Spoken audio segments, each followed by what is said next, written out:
নাম শুনেই চমকে তাকালো আরিফ। সহসা কপালে কয়েক স্তর ভাঁজ পড়ল। মন্থর গতিতে রিক্সা চলতে শুরু করেছে। মিম ঘুরে তাকায়নি ঠিকই, কিন্তু আরিফের দৃষ্টি অবিচল। দুপুরের রোদে পুকুরের পরিষ্কার পানি যেমন ঝকমক করে, তেমনি ভাবে আরিফের দু চোখ ঝকমক করছে। কিছুক্ষণ নিষ্পলক চোখে তাকিয়ে রইল। আরিফ নীরবে দীর্ঘশ্বাস ফেলে বলল, ভাগ্য এক অনিরুদ্ধ নির্ণায়ক, শোকার্ত হৃদয়ের অনির্মিত সুখ। আরিফ ফাহিমের ঢাকে ঘোর কাটে। মন আকাশের কালো মেঘ সরিয়ে অতর্কিতে হেসে উঠল।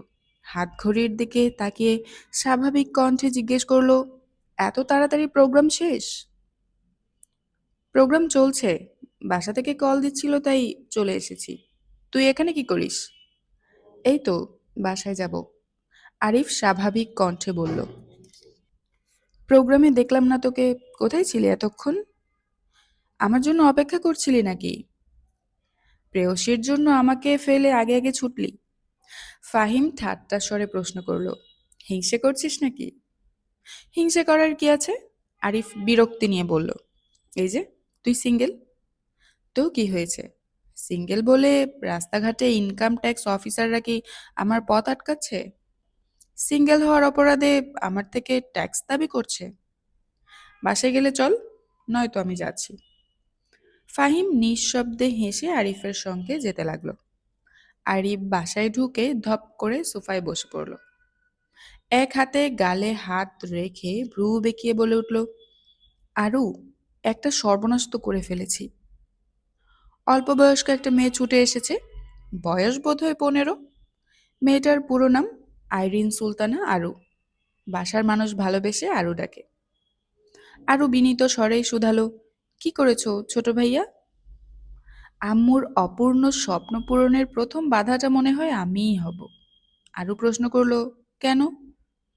আরিফ কণ্ঠে গভীরতা টেনে বলল, আম্মুর আদরের ভাতিজিকে আজ রক্তাক্ত করে ফেলেছি। আরুর উজ্জ্বল আনন অতিমাত্রায় ক্ষীণ হয়ে গেল। শুকনো গলায় ঢোক গিলে আর্তনাদ করে উঠল। কাকে রক্তাক্ত করে ফেলেছো? মেগাপুকে নাকি মিমকে? আরুর আর্তনাদ শুনে ভেতরের রুম থেকে মাহমুদা খান ছুটে এলেন। এক মুহূর্তের জন্য নিজের কানকে বিশ্বাস করতে পারছেন না। বিশ্বাস অবিশ্বাসের দ্বিধায় ছেলের তস্ত্র চেহারার দিকে নিরেট দৃষ্টিতে তাকালেন। উদ্বিগ্ন কণ্ঠে শুধালেন, কি করেছিস তুই? আরিফ শুকনো গলায় ঢোক গিলে পুরো কণ্ঠে বলল, মিমের সঙ্গে ছোটখাটো একটা অ্যাক্সিডেন্ট হয়েছিল। মাহমুদা উচ্চ স্বরে বলে উঠলেন, অ্যাক্সিডেন্ট? না না, তেমন না। আরিফ আম্মু আর আরুকে বিস্তারিত ঘটনা খুলে বলল। মাহমুদা নিষ্প্রাণ চোখে তাকিয়ে ছেলের সব কথা শুনলেন।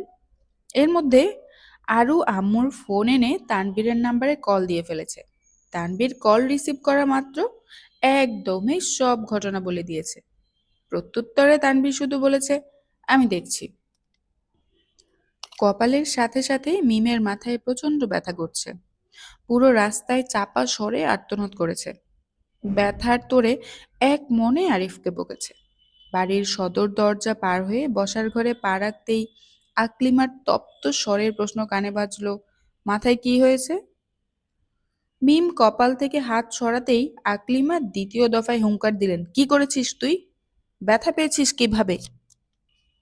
মিম শান্ত গলায় বলল, কেটে গিয়েছিল। আকলিমা মেয়ের কপাল ভালোভাবে পর্যবেক্ষণ করে শুধালেন, কিভাবে কেটেছে? কলেজে হোঁচট খেয়ে পড়ে গিয়েছিলাম। সাবধানে চলাফেরা করতে পারিস না?